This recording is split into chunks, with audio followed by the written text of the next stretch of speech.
Hola, ¿qué tal? Muy buenas noches. Soy Enrique Hernández Padrón y este es su Criptón Televisión y como lo hemos venido haciendo a través de cinco semanas en las instalaciones del Colegio de San Luis, donde se está realizando un curso taller para periodistas en materia de la reforma penal. Y bueno, esta noche me acompaña José Luis Vidal Soto. José Luis, buenas noches. ¿Qué tal, Enrique? Buenas noches, amigos de Krypton TV. Muy buenas noches. Gracias. Y nos acompaña esta noche el maestro Armando Sánchez Vivar. Él es especialista en reinserción social y procedimientos acusatorios. Él es el ponente de esta semana en el curso para periodistas que, bueno, ya ha estado con nosotros 3 días y le doy la bienvenida a Krypton Televisión, maestro. Muchas gracias, licenciado, y saludos a todos los que ven este programa. Muy buenas noches. Gracias. Bueno, pues es interesante, durante el curso que hemos estado llevando a cabo aquí en las instalaciones de San Luis, a través de la CETEC que tuvo a bien organizar este curso para los compañeros de los medios de comunicación, pues hemos visto diferentes aspectos del nuevo sistema penal acusatorio, y a usted le tocó hablarnos sobre el aspecto de la reinserción social. Así es. Con esta reforma. Sí, efectivamente. Debemos de comprender primero, si me permiten expresar la opinión, claro que sí, que el muchas veces citado sistema acusatorio es diferente. Debemos de también tener presente que es un cambio, pero en el procedimiento. La materia de delitos contenidos en su Código Penal permanece igual. Aquí lo importante es precisar que cambia la forma en que van a juzgar a las personas señaladas como probables de haber cometido un delito. Y bueno, este cambio implica muchísimos conceptos que se incorporan, que innovan y que en la mayoría de los casos contradicen a lo que veníamos operando. Es un giro de 180 grados totalmente. Podemos decirlo así, efectivamente, sí, así es cierto. Y bueno, finalmente esto conlleva a una mejor impartición de la justicia. ¿Cuál es el beneficio real de esta reforma? Y bueno, en el aspecto de la reinserción social, ¿cuál sería ese aspecto fundamental? Bien, un aspecto primordial que beneficia de inicio es la celeridad. Otro es la condición de igualdad de las partes. Por lo que hace a reinserción social, ahora se crea una figura de juez que va a ser el encargado de vigilar el cumplimiento de la sanción impuesta, que la autoridad administrativa, en este caso los centros de reinserción social, apliquen el tratamiento e informen al juzgado. Una particularidad que seguramente va a interesar a muchos es la siguiente. Ahora la persona sentenciada en firme puede tener la oportunidad de un beneficio de libertad anticipada. Ese beneficio también está regulado mediante procedimiento, por lo tanto es impugnable, es defendible, es un derecho que yo puedo exigir después de estar compurgando mi sanción. José Luis. Muy bien.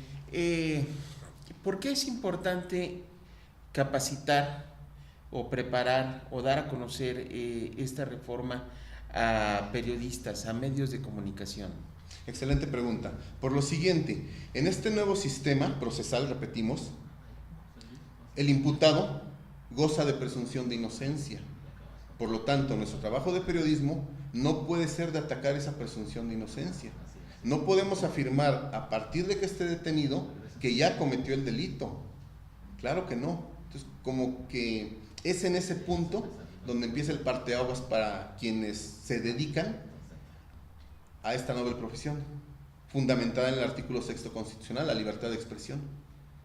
Hay que ir cambiando un poquito las ideas que teníamos ya concebidas en el sistema anterior. Un sistema en el que la misma ley ordenaba la prueba legal o tasada. La propia ley también autorizaba la fe pública del fiscal o agente del Ministerio Público. Ahora cambia. Ya el agente del Ministerio Público no tiene fe pública, la prueba legal desapareció. todo aquello que digan del imputado puede ser contradecido por este a través de su defensor. Ya no existe la confesión como prueba. Eso también es una diferencia muy importante. Son aspectos totalmente Distintos, nuevos, distintos a lo que se había venido utilizando y a la forma de que los reporteros nos realizamos el trabajo en un asunto de cuestión penal. Antes llegaba el reportero, fotógrafo, invadían lo que era el lugar de la escena del crimen, se contaminaba. Oye, no es. No, estas nuevas reglas obligan a que se preserve el lugar del hecho, se acordone, se recolecten los indicios, se entreguen por parte del primer respondiente, que seguramente va a ser un policía, hacia el Ministerio Público. Las corporaciones policiales ahora tienen esa obligación. Dentro de sus funciones es detener a las personas en flagrancia.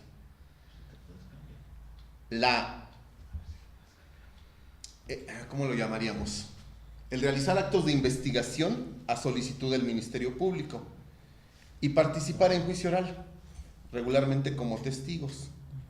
Pero sí se debe señalar que el hecho de que un elemento de corporación policial genere, imprima, firme, selle y feche una tarjeta no es prueba plena. Anteriormente sí lo era. Yendo un poquito más allá, en este estado de San Luis Potosí ya se emitió declaratoria para incorporar el Código Nacional de Procedimientos Penales al sistema penal. Esto quiere decir que ya va a ser obligatorio. Gradualmente irá entrando en vigor parcialmente en el Estado hasta llegar a la totalidad, que no puede exceder más allá del 17 de junio de 2008. Entonces ya es un hecho, vienen obligaciones legales para todos los que intervengan en un procedimiento penal. Tenemos que distinguir entre las partes, que son el imputado y la víctima, y los intervinientes son todos los demás, los jueces, que pueden ser el de control, los de tribunal oral y el juez de ejecución de sentencias, el defensor público, los testigos, el policía y el perito. Ellos son intervinientes. Asimismo, en las partes consideramos al ofendido, que es aquel que sufrió de forma indirecta el daño por la comisión de un ilícito. La víctima lo sufre directamente, el ofendido de manera indirecta. ¿Esta reforma hace más rápida la impartición de justicia? Sí, la debe de hacer más rápida.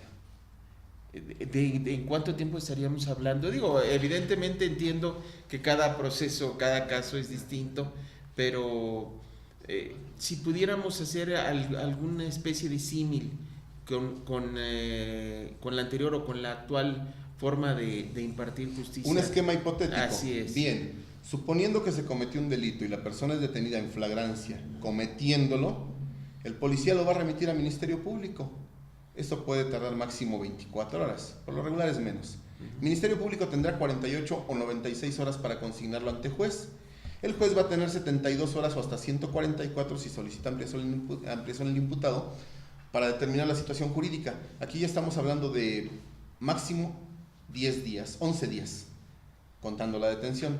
Bien, si durante la etapa inicial, en la audiencia de plazo de investigación, se fijan máximo 6 meses para una audiencia intermedia, ya vamos contabilizando 6 meses con 11 días.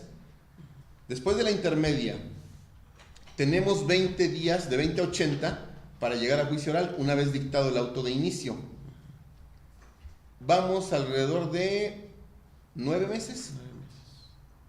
La Constitución nos marca que en un plazo máximo de 2 años una persona debe de estar sentenciada. Si no está sentenciada y está permaneciendo en prisión de forma preventiva, debe ser puesto en libertad en alguna medida cautelar distinta. Por lo tanto, el propio esquema legal nos obliga a concluir un juicio en 1 año, tal vez, máximo 2. Hemos tenido conocimiento de juicios que se llevan hasta 5 en el sistema anterior. O hasta más, tal vez, ¿no? Hay casos. Y para que al último digan, oye, usted disculpe, o ni ya ni el disculpe, como decía, ya échalo fuera. Ya no opera. Sí, son las críticas más fuertes hacia el sistema tradicional. En algún momento perdimos el camino en el sistema tradicional. Ahora, esto dará certeza a tanto a la víctima como al acusado, dará certeza, este nuevo sistema dará esa certeza de la que hoy tanto pues nos quejamos en México o tanto dudamos, para ponerlo en una mejor palabra.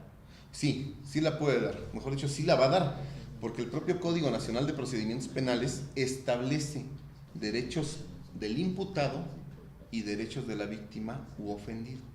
Los establece de forma clara. Ahora bien, se da ya el reconocimiento para la persona que sufrió daño por un delito.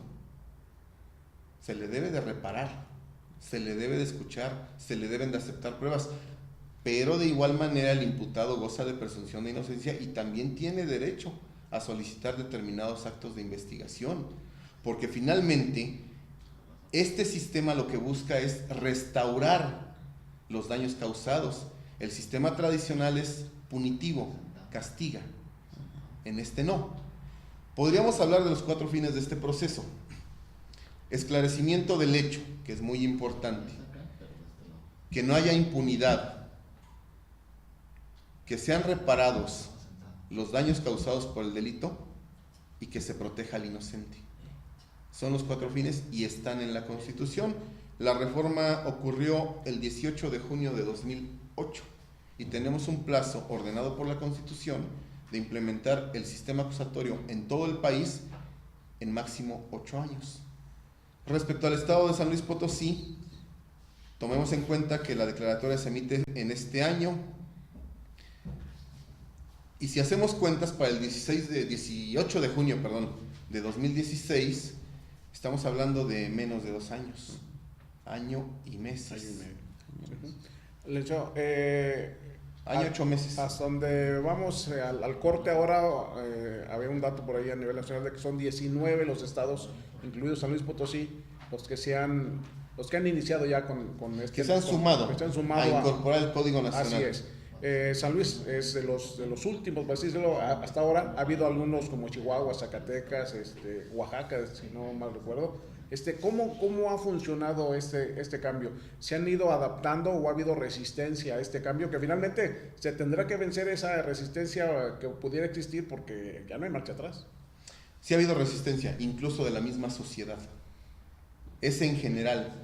Tomemos en consideración que fueron más de 50 años de operar con un modelo y que si comparamos de 50 a 80 años contra 8 años de implementación, bueno, es el 10% de tiempo. Sí es entendible que haya resistencia de todos. ¿Qué es lo que podemos hacer? Actualizarnos, adquirir conocimiento, ir comprendiendo la esencia del sistema procesal acusatorio. Contamos con otra ventaja, medios alternativos de solución de controversia.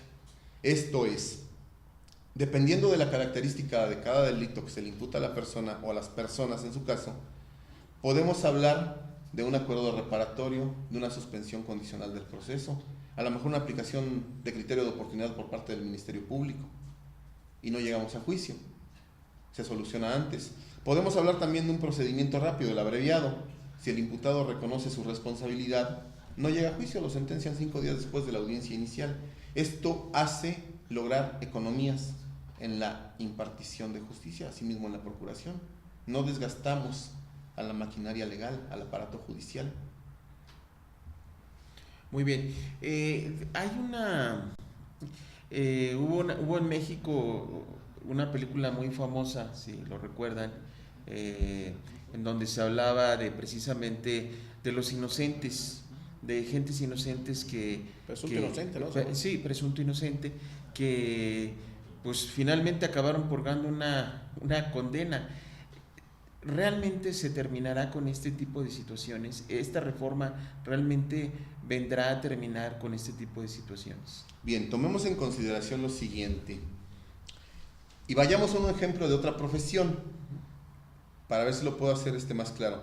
¿Qué garantías me da un arquitecto y un ingeniero de que la obra que están construyendo no se caiga? Bien, en este sistema, todos los que vayan a intervenir son personas. Pueden tener un error, sobre todo si no están preparados. Tal vez algún defensor omitió un estudio cuidadoso y se le escapó un detalle. No defendió correctamente a quien debía. Así es. Tal vez un ministerio público no se ha terminado de preparar, no le dio el tiempo, se presenta a la audiencia y de igual manera no contempla todos los aspectos. Tal vez el juez va llegando a esta nueva área de aplicación del derecho, al derecho procesal, aclaro, y no esté lo suficientemente empapado. ¿Qué tenemos que hacer? Prevenir que ocurra esto, prepararnos antes de que el sistema esté totalmente implementado. Y en esos momentos que ya se está implementando, tratar de que no haya errores. Es decir, puede ocurrir. Pero, somos humanos, no máquinas. Ajá. Sí puede ocurrir. En este caso se busca que sean excepciones realmente como tal. Pudieran ser mínimos porque el juez va a estar pendiente de cuidar los derechos humanos, tanto del imputado como de la víctima. Bueno, o sea, yo sé que precisamente por esta situación de que cada uno de los operadores, los policías, preventivos, estatales, ministerios públicos, peritos, todos los que forman parte operacional de esto, incluso los intervinientes, incluso, también los abogados postulantes, tendrán que capacitarse, los periodistas tenemos que capacitarnos, porque todos formamos parte de este engranaje que finalmente busca que exista una justicia plena, ¿no? Así es, como parte del proceso de democratización. Es correcto, deben de prepararse a conciencia. ¿Cómo puedo hablar de las ventajas o de las fallas de un sistema si no lo entiendo en su totalidad? ¿Cómo puedo decir es positivo o no lo es si no me preocupo en estudiarlo, si no lo practico? Primero debo de conocerlo, pero antes que eso, y eso sí es muy importante, aceptar, comprender que hay un cambio de reglas que conlleva necesariamente a modificar mi forma de pensar. Decir y hablar de la presunción de inocencia es totalmente contrario a lo que estábamos acostumbrados. Para nosotros era culpable desde que era detenido, ahora no. Va a ser culpable cuando sea declarado responsable en sentencia, después de agotar una audiencia inicial, después de agotar una investigación, de haber aportado medios de prueba, pruebas que no se pueden ocultar. Hay una etapa que se llama descubrimiento probatorio. Tanto MP como defensor muestran, exhiben qué medios van a llevar a juicio. Ya no hay la prueba oculta, secreta. Esa es una gran ventaja. Ahora bien, si el fin de este nuevo sistema es restaurativo, obvio que va a haber beneficio para todos. Finalmente la víctima lo que necesita es que le reparen el daño. A la víctima no le sirve mandar a alguien a prisión durante décadas si finalmente se vio afectado y ya no hay quien le dé cobertura. Es la esencia. En el escenario internacional, en el escenario mundial, ¿esta reforma en dónde coloca a México? A nivel mundial, este sistema ya lo tienen adquirido en Estados Unidos desde siempre, en Europa también, en México y todo hacia Sudamérica se está implementando. Entonces, podríamos decir que somos en este siglo los últimos en adoptarlo, pero también recordemos que ya existió hace más de 80 años. Quienes gusten confirmarlo pueden leer un documental en internet que se llama La Viuda Negra. Existía con algunas diferencias, pero ya lo tuvimos en algún tiempo. También hubo algunos inconvenientes y se decidió modificar. Les decía que el sistema tradicional realmente no es malo. En determinado momento se salió de control y abusamos de algunos aspectos. Pero de inicio se dotó con fe pública al funcionario, motivado porque si no había más pruebas de qué allegarse y solamente otro servidor público había visto y aseguraba que era cierto lo que él mencionaba, Ministerio Público, con su fe pública, validaba, perdón por la redundancia, y era ya suficiente para llevarlo a juicio. Como que lo que obligó a esta transición fue el abuso de la fe pública. Muy bien, Leandro. Licenciado, no, pues la verdad es que es un tema inagotable. Es muy amplio. Nosotros tenemos ya casi 5 semanas tomándolo y la verdad es que cada vez hay más cosas que seguir. Sabemos que está con los muchachos ya, con los compañeros.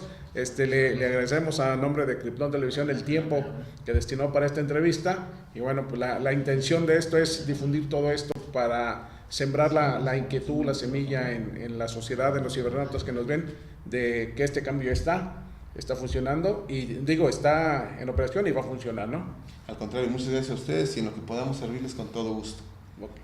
Muy amable, Alicia. Vamos a ir a un corte, seguimos aquí en las instalaciones del Colegio de San Luis, estamos en el aula, se llama aquí Sala de Seminario número 3, donde se imparten cátedras, se imparten conferencias y anda por aquí la doctora Diana Laura Mercado Canela con la sección de Para Vivir Sanamente. No se vaya, regresamos aquí al Colegio de San Luis.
Colegio de San Luis, unas instalaciones muy funcionales, muy apropiadas. Reiteramos el agradecimiento para Lidia Huache, la jefa de comunicación de esta institución académica, la doctora Isabel Monroy, que nos ha facilitado todas estas instalaciones para la transmisión de este programa de fin de semana.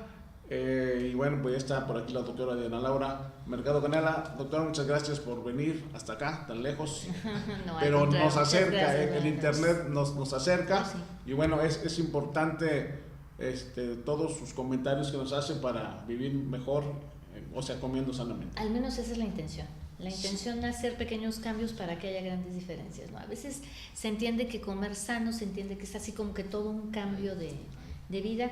Hoy por hoy tenemos que estar conscientes que todos llevamos vidas, inclusive en San Luis, que era tan tranquilo, ahorita ya las distancias, ya los tráficos, ya todo involucra complicaciones. Entonces, pues bueno, la idea es hacer pequeñas sugerencias que se puedan llevar, que sean factibles de llevar dentro de casa y que puedan marcar un buen hábito. José Luis. Doctora, con el gusto de recibirla. Se viene una época complicadísima del año. Ahí ya se quitó el gusto de recibirme. Sí, que es las fiestas decembrinas, sí, de Año Nuevo, etcétera. Y bueno, el tema, una de las mayores preocupaciones que nos han comentado internautas es el tema de la obesidad infantil. En este caso, por ejemplo, hoy, esta noche que en Estados Unidos celebran el famoso Halloween, mañana es el tema de calaveritas y mañana y pasado mañana, son 3 días, aunque no lo queramos, aunque muchas veces no se quiera reconocer, como tal. Son 3 días en donde los niños van a estar consumiendo dulces, van a estar consumiendo todo tipo de golosinas, pero ¿qué es la obesidad infantil? Es decir, menciono esta etapa del año porque creo que cuando ya hay un problema de obesidad infantil, esta época debe ser terrible para atender este tema. ¿Qué es la obesidad infantil? Para empezar, en primer lugar. De entrada, ahorita está siendo un problema que a este país lo ha tomado por asalto. Ocupamos primeros y segundos lugares en obesidad infantil. Se habla mucho, ustedes son una parte fundamental para comunicar, hacer saber que el problema existe como tal, pero realmente no se ha hecho la conciencia que se debe. ¿Por qué no? Porque simplemente los resultados hablan. Del problema se está hablando y si ustedes no me dejarán mentir, ya esto se habla de años atrás, ¿sí? Ustedes como medios ya han tocado la noticia de una forma u otra, la han escuchado entre colegas o inclusive la han pasado. Y el problema sigue creciendo, sigue en franco ascenso. ¿Por qué? Porque no estamos realmente haciendo, no estamos creyendo que dentro de nuestra casa se puede estar gestando un problema tan grave, porque va mucho más allá de decir un niño con kilos, un niño obeso, un niño gordito.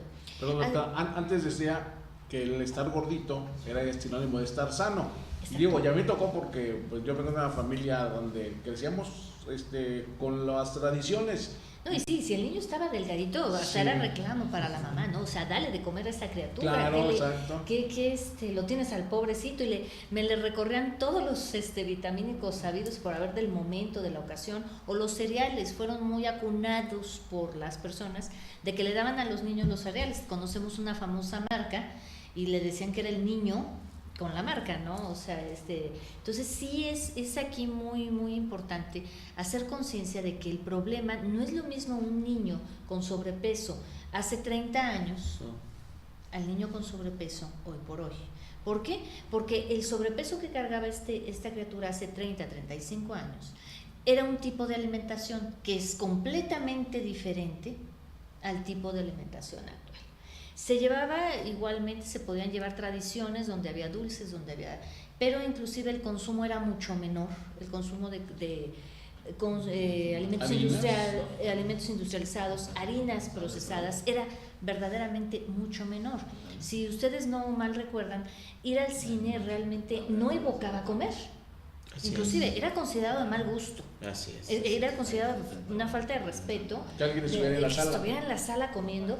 Cuando se comía se tenía que comer algo pequeñito, un bocadillo. Las palomitas eran una bolsita chiquita. O sea, era algo. Eran bolsitas Era un pequeñitas. detalle, por decirlo así. Hoy por hoy vamos a un cine y bueno, su risa me lo dijo todo.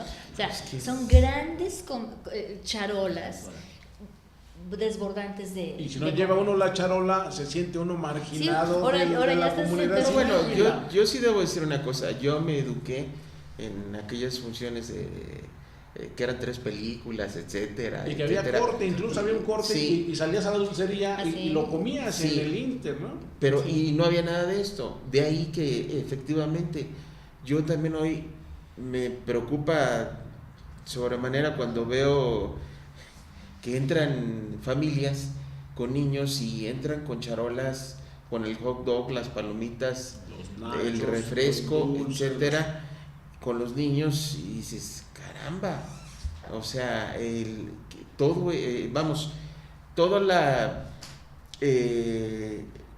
las calorías, etcétera, etcétera, todo lo que tiene esa alimentación, en verdad es de provecho para la criatura, es de provecho para... Lamentablemente no, ese es el punto. Aparte de lo que estamos viendo, la cantidad de que se consume, eso es lo que vemos en ese momento, pero no sabemos todo lo que hay atrás, todo lo que se está consumiendo subsecuentemente, rodeando a esta famosa charola. Entonces, ¿qué vemos aquí? Vemos dos situaciones. En el cine, lo que es la palomita industrializada como tal, la que nos ponen enfrente del cine, tiene muchos perjuicios. La palomita que hacemos en casa tiene fibras, tiene hierro, tiene vitamina A, etcétera. Entonces, vemos aquí la diferencia. ¿Qué caemos en decir? Y equívocamente muchas veces empezamos a satanizar toda una gama de alimentos. Y no comas arroz, y no comas el plátano, y no comas las palomitas, porque... y estamos mal informados. Sí, claro. ¿Sí? Y entonces eso nos lleva a hacer también otra situación de tropiezo para dar la alimentación correcta a los niños. Y que hemos cambiado algo muy importante que yo he venido observando, es la conducta que nosotros como adultos, involucrados en el área que estemos, llamémonos que podemos ser el médico, podemos ser el maestro, podemos ser el papá, la mamá, el abuelo, y el rol que juguemos en la vida del niño o del adolescente, la estamos equivocando muchas veces. ¿Por qué? Porque catapiciamos ese alimento por una buena conducta. Te premio por una buena conducta. No te enseño, no te explico, no te informo, porque hoy por hoy los jóvenes, los niños requieren ya, o sea, ellos piden información, me lo voy a comer, pero ¿por qué? Nosotros nos tocó una época donde nos decían, te lo comes y punto, ¿sí? O sea, no había más. No había vuelta de hoja. Sí, no, y curiosamente no nos daban explicación, nos comíamos el plato y ni siquiera se enteraban que lo odiábamos. Quizás el plato, no sé, se me ocurre pensar de un plato de lentejas, las habas, sabes que aquí las habas son las que no le gustan, etcétera, etcétera. Entonces, si se fijan, pero en medio de todo teníamos una mejor calidad de alimentación.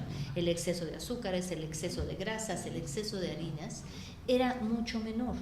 Este país es fuertísimo el problema, y es grave el problema de obesidad, tanto en niños como en adultos. No es tanto por las grasas como falsamente se cree. Es un consumo de grasas altísimo, pero es mayor el consumo de azúcares, e inclusive en personas que dicen yo no tomo azúcar, yo no consumo azúcar, creen no consumir azúcar, porque muchos de los alimentos que destapamos de orden industrializado o que desconocemos están rodeados de azúcar.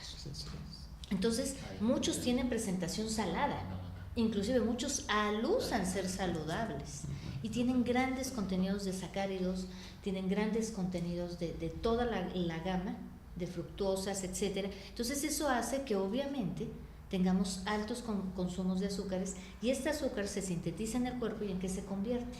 En grasa.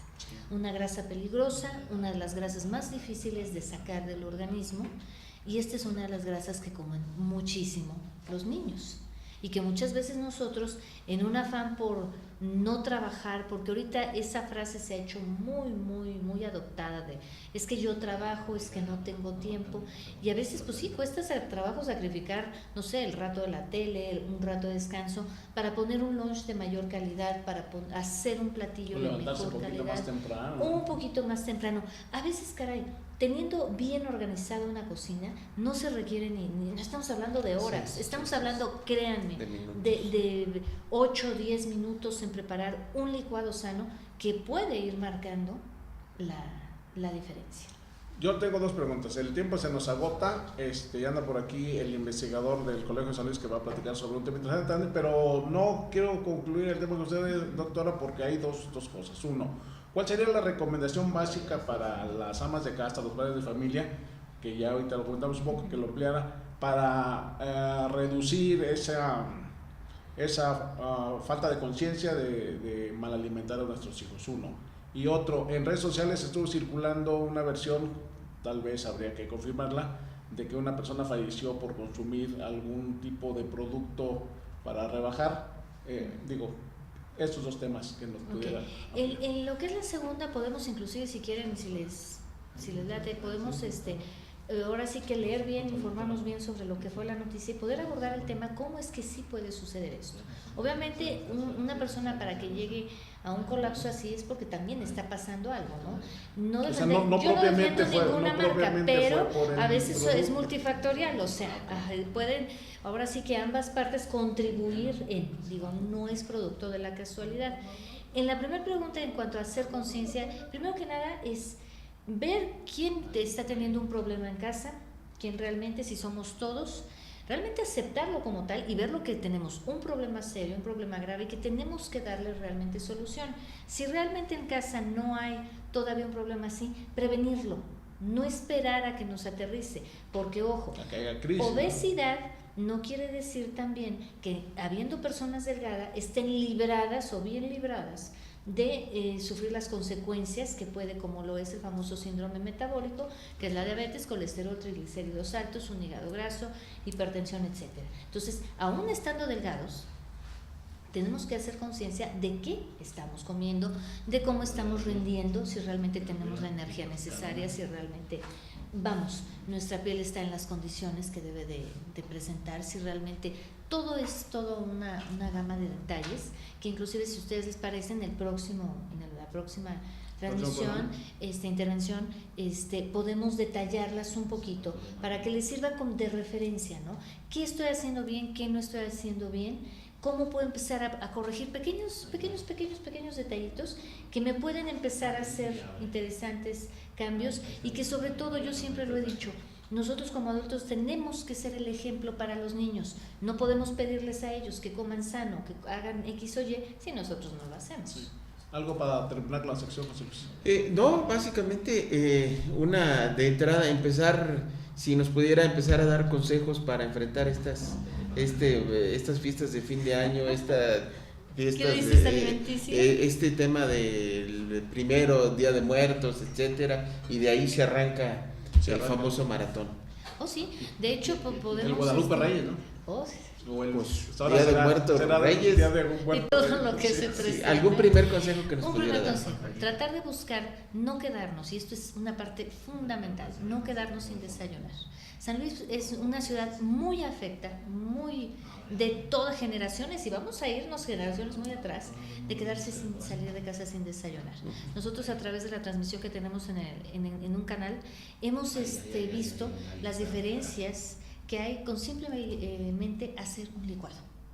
O sea, hemos dado una gama que de hecho les vamos a enviar uno para que lo puedan publicar en la página de ustedes. Vamos a subir un video que nos envió la doctora que habla sobre la obesidad infantil. Lo vamos a poner en Cripot Televisión para y que busquen precisamente, y se puede hacer esa pequeña diferencia. Desayunar.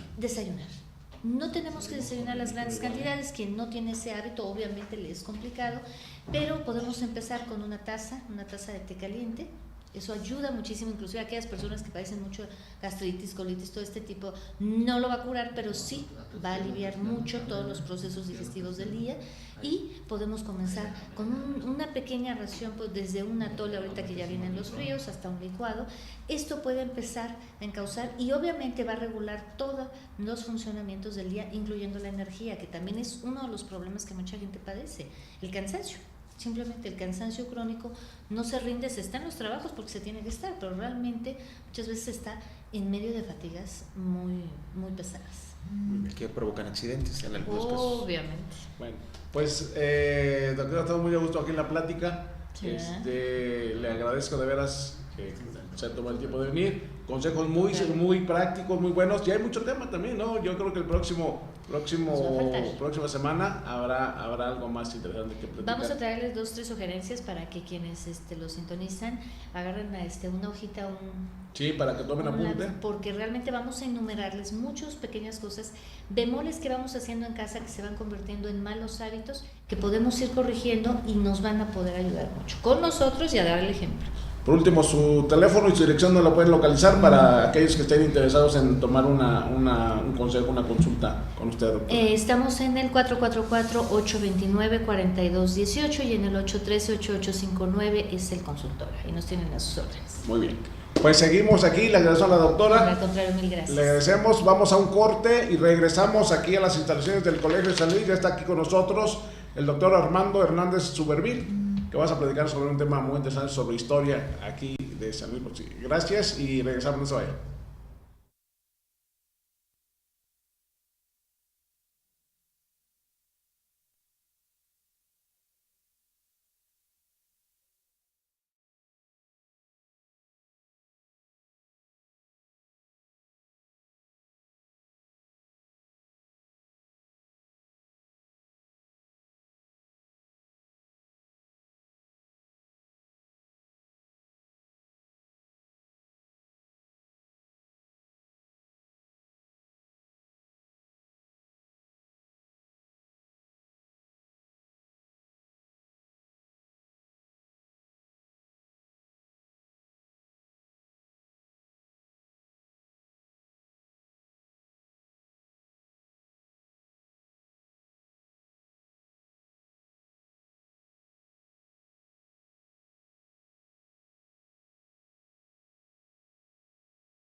Consejos para vivir sanamente de la doctora Diana Laura Mercado Canela. Pues seguimos aquí en las instalaciones tan funcionales de este Colegio de San Luis y esta noche nos acompaña el doctor Armando Hernández Subervil. Él es investigador del programa de Historia, doctor en Humanidades y Artes por la Universidad Autónoma de Zacatecas. Tiene una maestría y especialidad en Historia del Arte Mexicano por la Universidad Autónoma de San Luis Potosí.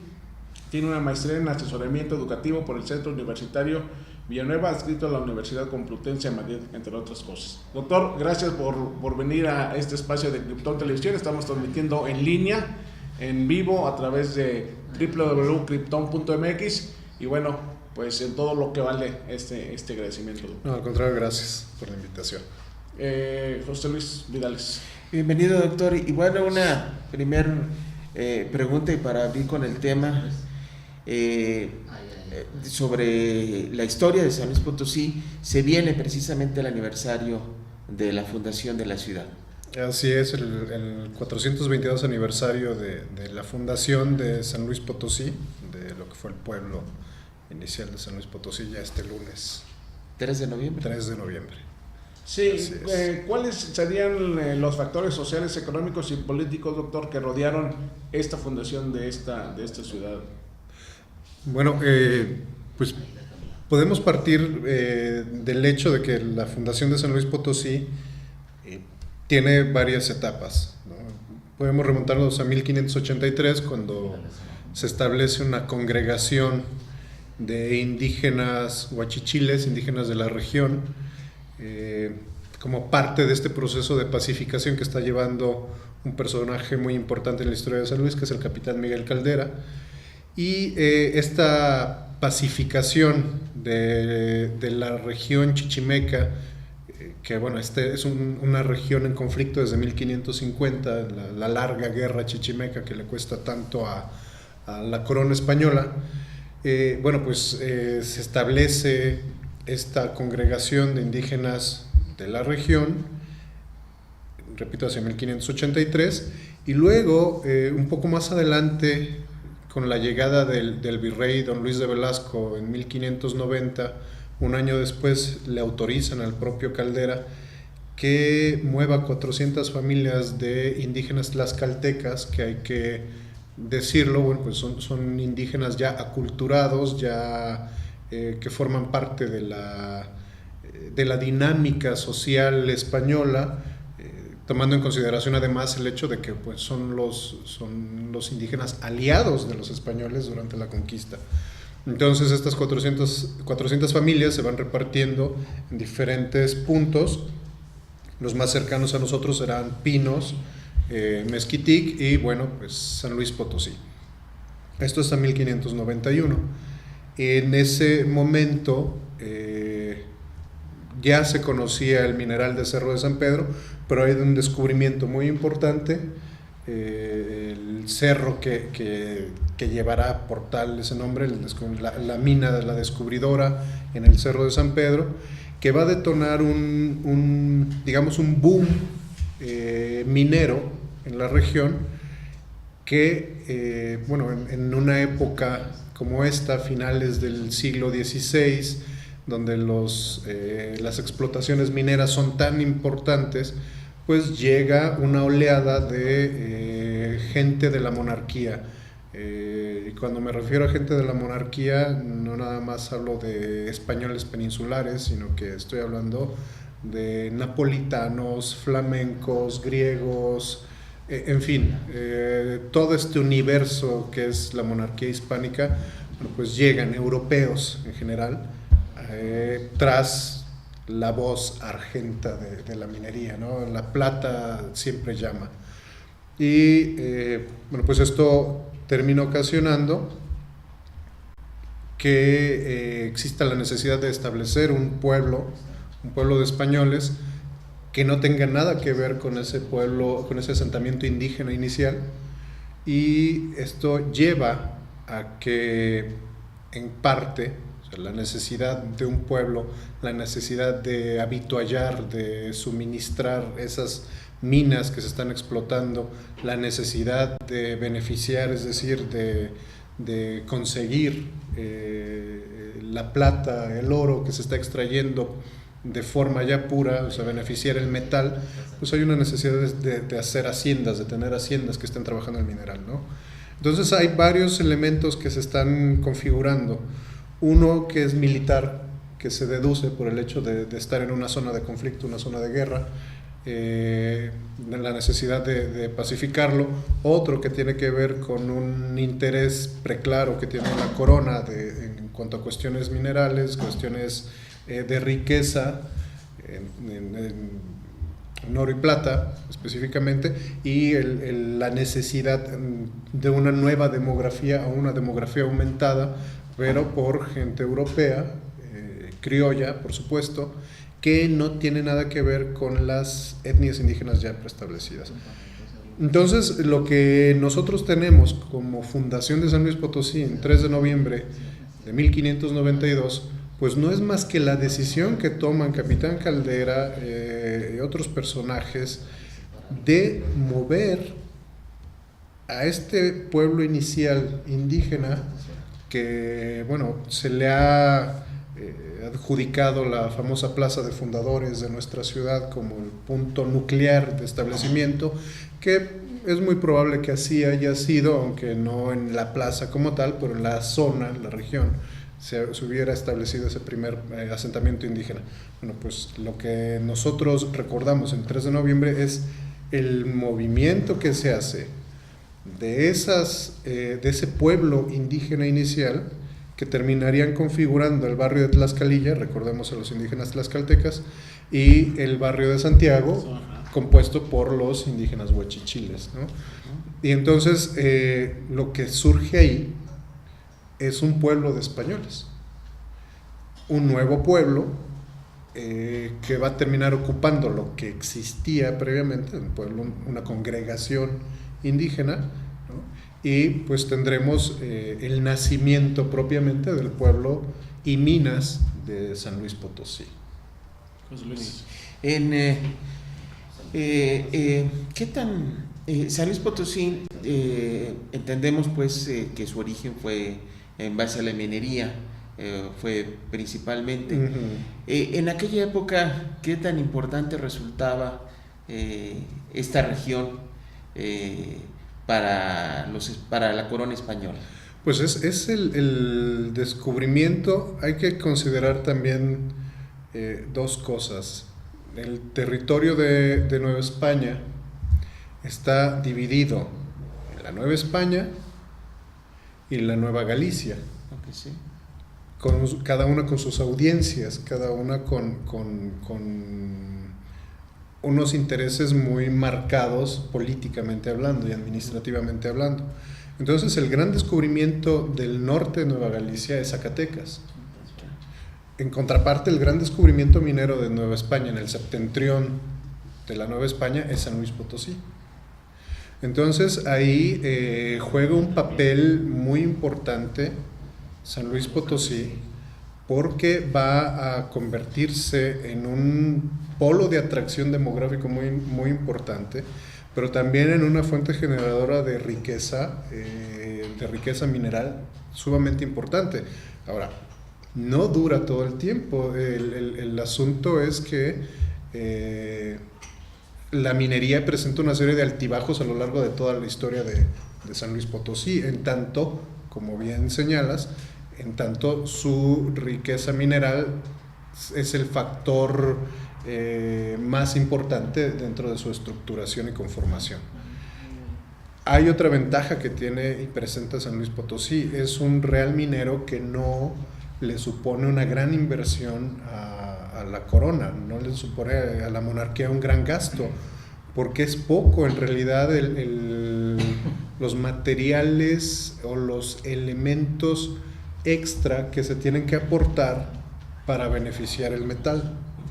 Explico: en Zacatecas se utiliza un método de amalgamamiento.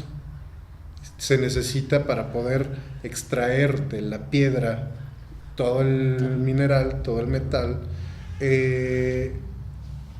mercurio y sal. En cambio, en San Luis Potosí no es necesario ese método por las características geológicas que tiene la región.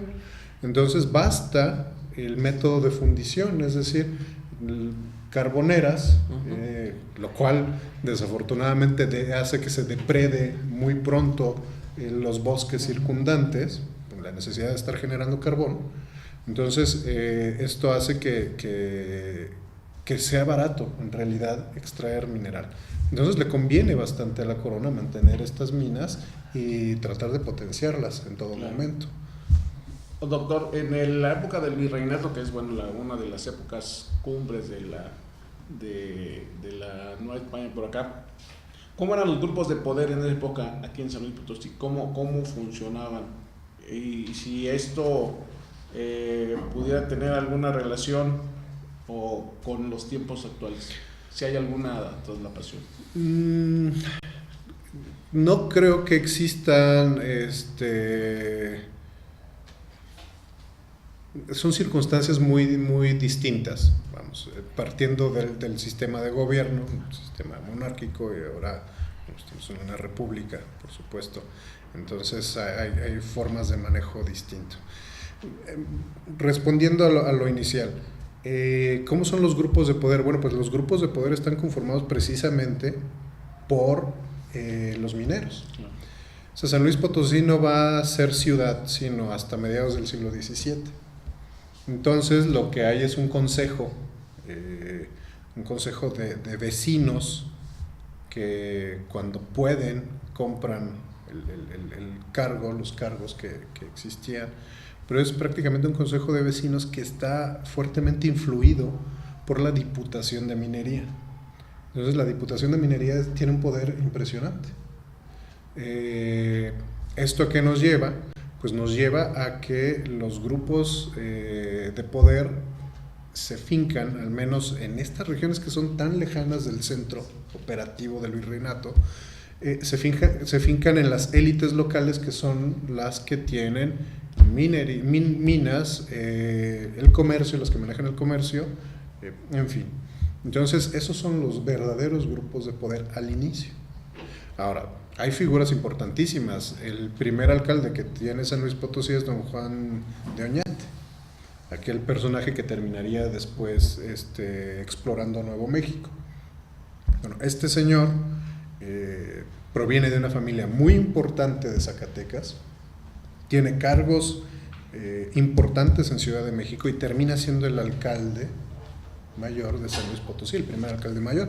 Entonces hay todas las conexiones que son necesarias, porque a final de cuentas quienes terminan poblando inicialmente San Luis Potosí, todos estos europeos que digo que empiezan a llegar, pues provienen en su mayoría de Zacatecas. O sea, los mineros zacatecanos ven las posibilidades y terminan llegando a explotar también las minas en San Luis Potosí. Entonces no es extraño ver a las grandes familias zacatecanas teniendo intereses en San Luis Potosí, y luego al revés, ¿no? Entonces esos son los grupos de poder que conforman esa sociedad primigenia gestante de San Luis Potosí. Ahora, con respecto a qué tanto hay de vínculo con nuestra realidad actual, yo creo que los vínculos los podemos encontrar en ciertas prácticas que mantienen el poder, pero que mantiene el poder, me parece que en todas latitudes y en todos tiempos. Tratar de dejar huellas, tratar de dejar un nombre. Claro que los conceptos han variado mucho, y en una época como la virreinal se pensaba en una perpetuidad casi, ¿no? En cambio, pues hoy en día los tiempos políticos son muy rápidos, y hay una fugacidad en todo sentido, una rapidez en todo sentido. Entonces, en ese sentido, me parece que los políticos hoy en día pues tratan de hacer obras que les permitan aprovechar el instante y saltar al siguiente puesto. Cosa que también hacía la gente de aquella época. Estaba haciendo lo necesario, lo justo, para que el rey le reconociera sus méritos y lo pusiera en otro puesto y lo fuera cambiando de lugar. Entonces, creo que tal vez en ese aspecto sea donde podemos nosotros encontrar algún tipo de similitudes. José Luis, por último. Sí, nada más una duda que asalta. ¿Cuáles son en este momento cuál podría decir usted que es la descendencia del potosino actual? Es decir, descendemos más bien de los españoles, más bien de los indígenas huachichiles, ¿es alguna mezcla? Pues hay estudios muy interesantes de demografía. Yo considero que, por lo que he visto, he estudiado, y que sería además la respuesta más lógica, somos una mezcla de muchas cosas. Los huachichiles prácticamente los llevaron a la extinción. ¿En qué sentido? Pues en el sentido de que o bien fueron relegados, o se autorrelegaron y terminaron por desaparecer, o se integraron en su gran mayoría a la dinámica social. Entonces en ese momento se desvanece el huachichil. Si nos vamos, por ejemplo, a la Huasteca, que es una región muy distinta, con características muy distintas de conformación demográfica, circunstancias comerciales, geográficas, de dinámica social, etcétera, bueno, pues vemos una carga indígena mucho más fuerte. Así es, muy ¿no? marcada. Aquí, por ejemplo, hay una gran presencia de sangre negra, que luego de pronto uno dice, ¿y cómo? Hay algunos colegas de Universidad Autónoma de San Luis Potosí, que han hecho trabajos muy interesantes acerca de las raíces y la influencia negra en San Luis Potosí. Y es correcto, hay un fuerte componente de sangre negra, hay un fuerte componente de sangre europea. ¿Los esclavos que llegaron? Los esclavos que llegaron, negros esclavos y negros libres también, que tenían sus minas y que tenían sus posesiones y demás, ¿no? Vamos, es una diversidad que esa es la gran riqueza. Cuando uno habla de globalidad en nuestro mundo, bueno, pues yo siempre invito a mis alumnos, y cuando he tenido oportunidad de hablar en público, bueno, echen un vistazo al siglo XVI y el siglo XVII y díganme si eso no es globalidad. O sea, gentes de todo el mundo realmente moviéndose, intercambiándose, transmitiendo ideas, saberes, en fin, una riqueza cultural auspiciada por la gran monarquía hispánica. Entonces descendemos de esa riqueza cultural. Tenemos una gran, o deberíamos de valorar más esa gran riqueza cultural, de ascendencia que nos caracteriza no solamente San Luis Potosí, sino todos aquellos dominios que estuvieron bajo la monarquía. Doctor, estamos por terminar el tiempo, pero sería un pecado de mi parte no hacerte esta pregunta que me ha agobiado durante muchos años. por lo que comentabas de los símbolos que representa para la historia de San Luis Potosí, es el Cerro San Pedro. Finalmente, por cuestiones que no nos toca a nosotros juzgarlas tal vez, pero se autorizó nuevamente una exploración de minería en el símbolo, en el Cerro San Pedro, y hoy está hoy no tenemos cerro, está demolido. Que nos dieras tu opinión histórica sobre este asunto, que no nos toca a nosotros ser los juzgadores, pero finalmente sí nos tocó ser parte de esta historia. Yo me voy a permitir contradecirte en el sentido de que no nos toca juzgar. Yo creo que sí nos toca juzgar. Me parece que fue una decisión, nuevamente lo que hablábamos hace un instante, fue una decisión de carácter político cuyos intereses económicos estuvieron por encima de cualquier otro elemento racional y racionalizado, de lo que significaba el Cerro de San Pedro para San Luis Potosí. Y no hablo estrictamente de un carácter histórico, que lo doy por descontado. Basta ver nuestro escudo para saber la importancia que tiene el Cerro de San Pedro. Me voy a cuestiones de carácter ecológico, me voy a cuestiones de carácter social, me voy a cuestiones de carácter de conservación de patrimonio cultural. En fin, creo que fue una decisión ¿mala? Pues una decisión equivocada,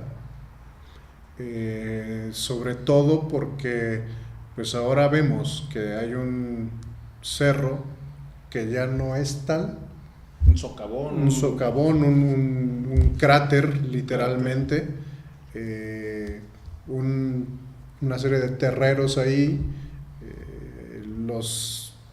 el constante peligro de los lixiviados y de todas estas filtraciones por los métodos tan agresivos de extracción que utilizan, las cantidades ingentes de agua que se utilizaron.